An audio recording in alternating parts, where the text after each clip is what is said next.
And now Mr. Nixon is down the center aisle to take questions and possibly announcements of his morning trip. Won't you sit down, ladies and gentlemen?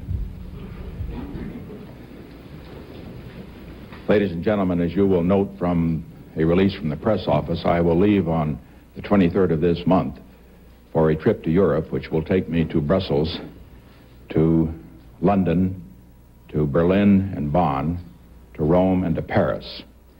I will be accompanied on the trip by the Secretary of State, Mr. Rogers, and by my advisor for national security affairs, Dr. Kissinger.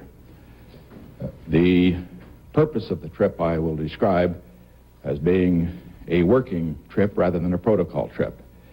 I plan to see in each of the countries I visit the head of government, and in addition to that, I will have a visit with the members of our United States delegation in Paris, headed by Ambassador Lodge, and we'll have a meeting with Pope Paul in Rome. While I'm in Brussels, I will see leaders of the NATO community. As far as the agenda is concerned for these meetings, it is wide open. I have some ideas about the future of the European community, which I will discuss, and I am sure that my colleagues in that community have some ideas that they will want to discuss. I have requested that, in addition to the usual group meetings which will take place, that I have an opportunity to have an individual face-to-face meeting with each head of government, with no one present except a translator when needed.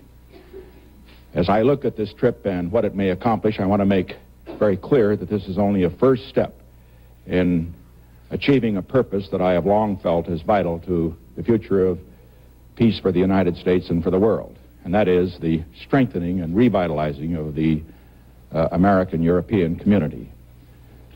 This will be the first, I would hope, of several meetings of this type that will take place in the years ahead.